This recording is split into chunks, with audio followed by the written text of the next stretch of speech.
নিজের এই দেহটাকে একটা তরি বা একটা নৌকার সাথে, তাহলে সেখান থেকে সাধক ভাবা পাগলা বলছে যে নদী ভরা ঢেউ বোঝো না তো কেউ, কেন নিজে তরি বাউ বাউ। এই দেহ তরির হালটা কেন নিজের হাতে ধরে রেখেছো, কেন কারো কাছে আত্মসমর্পণ করছো না?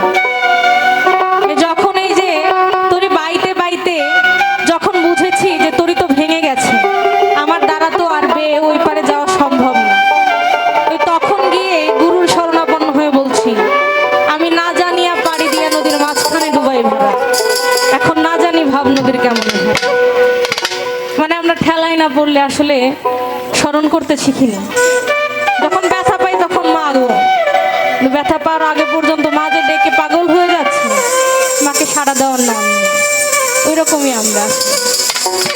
না জানি ভাব নদীর কেমন ভালা, না জানি ভাব নদীর কেমন ভালা, আমি না জানিয়া পারি দিয়া। ওই আমি না জানিয়া পারি দিয়া, ও নদী, ও নদী, ও নদী, ও নদীর মাঝখানে ডুবাই ভরা, ও নদী, ও নদীর মাঝখানে ডুবাই ভরা। না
পারবেন? কিন্তু আমি তো পাগল, আমার তো সেই বুঝ বুদ্ধি নাই কোথায় কি নিয়ে যেতে হবে। বীণা বোঝেন?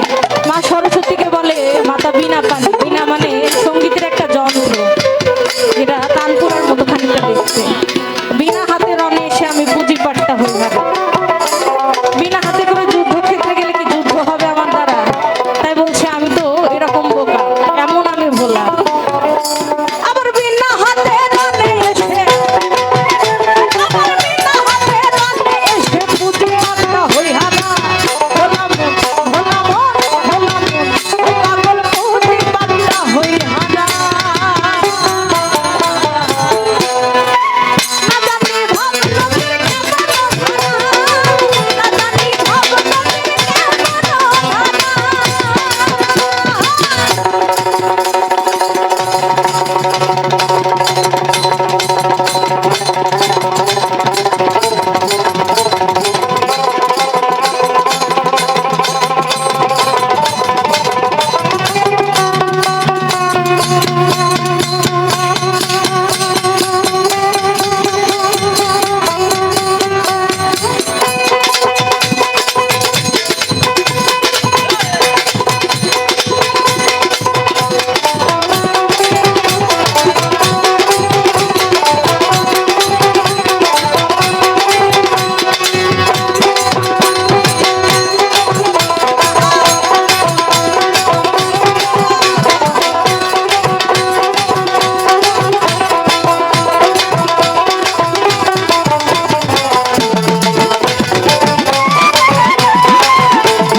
সময় থাকতে গুরুর থেকে গুরু বস্তু, গুরু ধন আদায় করে নিন।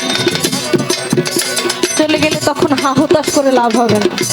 সাইজি বলছেন দিনে দিনে সিরাজ সাহেব বাণী তুই বুঝবি। সিরাজ সাহেব